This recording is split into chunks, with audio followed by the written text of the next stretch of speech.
Good day mga ka-sounds, welcome po sa ating channel Philip Unplug, and dito sa Pobre Lights and Sounds mayroon tayong emergency gig dyan sa bahay na yan, tinawagan tayo biglaan lang. So maliit na setup lang to, basic pa sa basic, isang speaker lang ang dala natin kasi mga nasa 30 heads lang yata sila, 20 to 30 heads, konti lang sila. So kaya pinatos ko na rin kasi kahit biglaan, kasi kayang-kaya naman na nag-iisa tayo, isang speaker lang. So hindi ko na naipakita ang pag setup, so ito na nga siya, na setup ko na agad and nakapag sound check na rin tayo.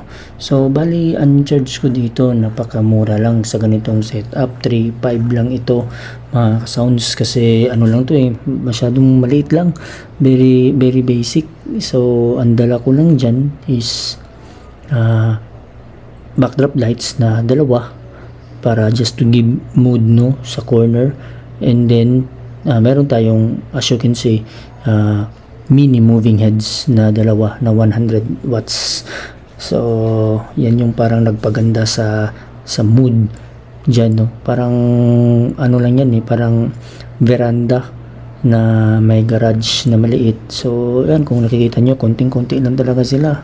I think mga meron pa sa loob, so lahat mga nasa 20 or 25 or to 30 heads lang, hindi ko naman masyadong nabilang, pero talagang konti lang. So ganito lang yung ano nyan, setting dyan hanggang mamaya. So ayan yung sa labas, itsura sa labas, nakita nyo, binuksan lang yung gate. So konting-konti lang talaga sila, kung makikita natin.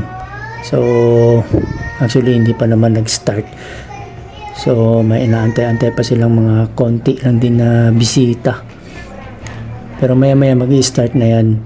At eto nga yung setup natin, papakita ko is yung ating dating ginagamit na mixer pa rin na 8 channels na Joson. Ito nakikita nyo, dalawa lang yung nakasaksak na wireless microphone.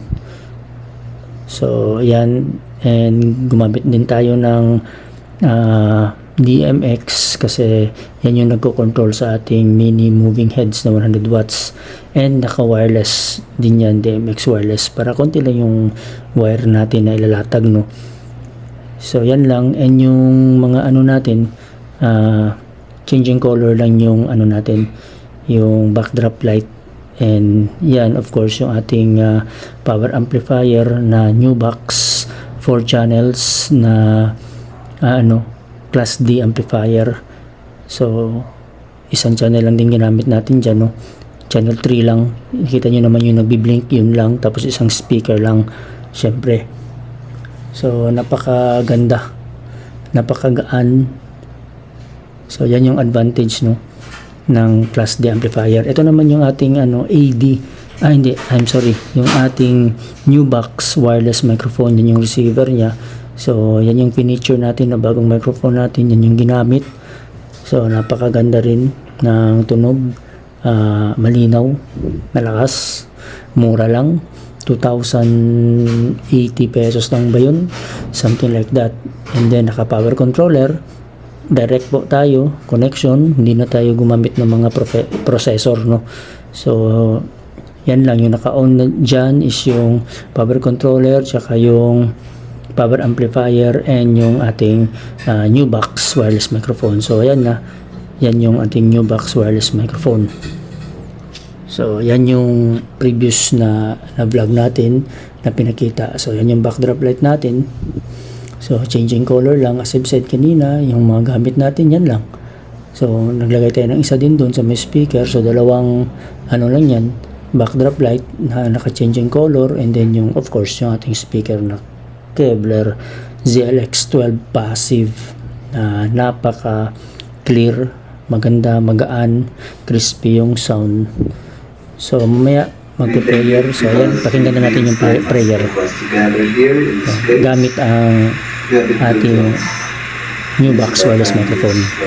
We'd like to honor you of your goodness, your faithfulness, graciousness, kindness shown to us every day, every month, every year until today.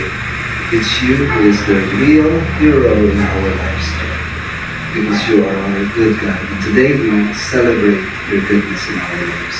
Bless our fellowship tonight. Bless the food. Bless the conversations around these tables, Lord, until we finish our activity for the night. In Jesus' name we pray. Amen. So ayan mga ka-sounds, very clear yung ating yung new box wireless microphone. Mahina lang yung sounds nun mga ka-sounds kasi ayaw naman ng client na masyadong ilaksan yung volume kasi para hindi magbulabog ng kapitbahay. So ganito lang yung nila, walang program yung event. So dyan kung nakita nyo, kainan na agad, no? So nandito lang tayo sa may kusina banda, o hindi naman to kusina, kumbaga sa may likuran, no? Nagtago lang tayo dito. So kitang-kita lang natin yung food. So hindi ko na kailangang i-operate dun kasi nagpa-play lang sila sa cellphone nila, Bluetooth. So sila lang nagko-control kung ano yung mga music na gusto nila ipa-play. Yan, video okay ba sila. So ito na nga, kainan na nga. Pinasabay na rin tayo sa pagkain kasi talagang kung nakikita nyo, konti lang kami. So yan yung handa nila. So hindi nga siguro umabot yan ng 30 heads. Ito mga 20 to 25 lang siguro. Konting-konti lang. So yung handa, ayan, konti lang din. Kung nakikita nyo, yung pinaka-highlight lang na handa dyan is yung lechon. Ayan na nga, napaka-crispy ng lechon na yan. No? So nakisabay na rin tayong kumain. So ito yung pinggan ko. Yan yung kinain natin. Kung nakikita nyo, balat ng lechon talaga yung tinirada natin. So maybe hanggang dito na lang. No? Dito lang tayo sa likuran. No? Ayan, no? Tago lang tayo dito. So ito lang. Thank you so much for watching. Share ko lang yung biglaang setup natin.